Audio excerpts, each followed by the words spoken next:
فلسطینی عوام کی جدوجہد اور مشرق وسطیٰ کی پل پل بدلتی صورتحال اور اس پر دنیا کے رد عمل سے غزہ میں جاری ہر اہم اپڈیٹ تجزیوں اور تبصروں کے لیے آپ دیکھتے رہیے وار روم غزہ۔ اور سب سے پہلے آپ کو اپڈیٹ کریں، غزہ کے کئی علاقے ملبے کے ڈھیر میں بدلنے کے بعد اسرائیل نے ایک بار پھر زمینی کارروائی کرنے کا اعلان کر دیا ہے۔ 3 لاکھ فوجی غزہ کی سرحد کے قریب پہنچا دیے گئے ہیں۔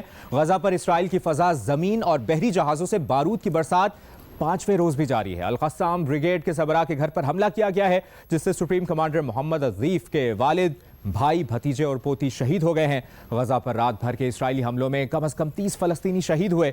اسرائیلی طیاروں نے غزہ میں 200 مقامات پر بم بھی برسائے۔ اسرائیل نے رہائشی عمارتوں، مساجد، دکانوں، فیکٹریوں اور ایمبولینسز کو بھی نشانہ بنایا۔ غزہ سے نکلنے کے واحد راستے مصر کے ساتھ رفح بارڈر پر بھی بمباری کی۔ امدادی سامان پہنچانے والے ٹرکس کو آگے بڑھنے سے روک دیا گیا۔ اقوام متحدہ کا کہنا ہے کہ غزہ میں بے گھر افراد کی تعداد 2,60,000 سے زائد ہو گئی ہے۔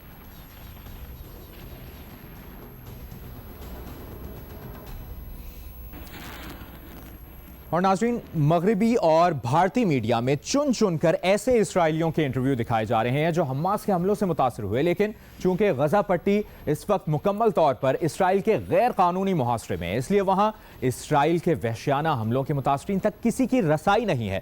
نہ وہاں ٹیلی فون ہے اور نہ ہی انٹرنیٹ کام کر رہا ہے۔ ایسے میں یہودیوں کا ایک گروپ ہے جو صہیونیت مخالف ہے۔ اس نے ایک اسرائیلی خاتون اور اس کے گھر میں داخل ہونے والے حماس فائٹرز کے درمیان ہونے والی بات چیت پر مبنی ویڈیو جاری کی ہے اور کہا ہے کہ مغربی میڈیا حقیقت نہیں دکھاتا۔ یہودی اور مسلمان ایک دوسرے کے دشمن نہیں ہیں، ان کے درمیان نفرت اور کشیدگی۔ صہیونیت کے حامیوں کے بارے میں انہوں نے یہ کہا ہے کہ حامی یہ تلخی پیدا کرتے ہیں۔ اور تازہ ترین معلومات یہ موصول ہو رہی ہیں کہ اسرائیلی لڑاکا طیاروں نے غزہ میں اسلامک یونیورسٹی پر بمباری کی ہے۔ یونیورسٹی اہلکار کا بتانا ہے کہ اسرائیلی بمباری سے یونیورسٹی کی کچھ عمارتیں مکمل تباہ ہو گئی ہیں۔ یہ تازہ ترین انفارمیشن اور یہ فوٹیج بھی آپ کو دکھا رہے ہیں۔ آپ کو بتائیں کہ اسرائیلی لڑاکا طیاروں نے غزہ میں اسلامک یونیورسٹی پر بمباری کی ہے۔ یونیورسٹی اہلکار کا بتانا ہے کہ اسرائیلی بمباری سے یونیورسٹی کی کچھ عمارتیں مکمل تباہ ہو گئی ہیں۔ یہ تازہ ترین معلومات جیو نیوز کے ناظرین سے ہم شیئر کر رہے ہیں۔ یونیورسٹی اہلکار کا جو تازہ بیان سامنے آیا ہے، بتایا گیا ہے کہ اسرائیلی بمباری سے یونیورسٹی کی کچھ عمارتیں مکمل تباہ ہو گئی ہیں۔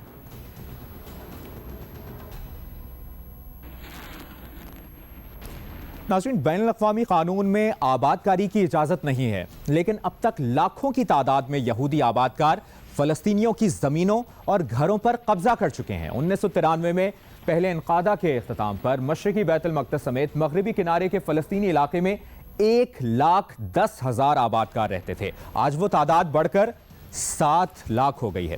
آئیے اس قبضے کی تاریخ اور فلسطین اسرائیل تنازع کے پس منظر پر ایک نظر ڈالتے ہیں۔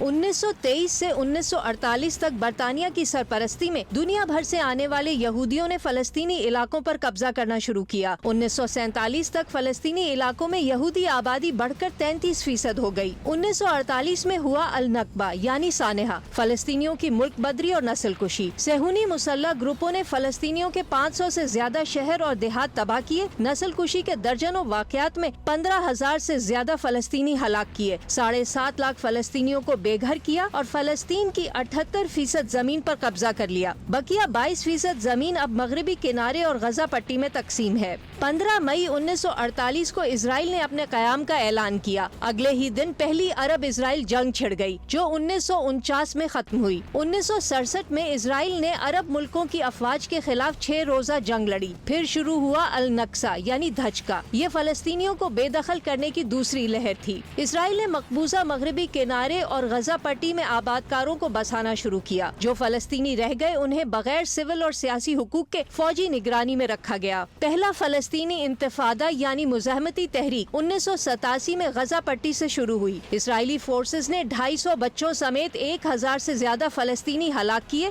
اور 1.25 لاکھ فلسطینیوں کو گرفتار کیا۔ اسی کے نتیجے میں حماس تحریک بنی جو اخوان المسلمون کی ایک شاخ تھی۔ پہلا انتفاضہ 1993 میں اوسلو معاہدے اور فلسطینی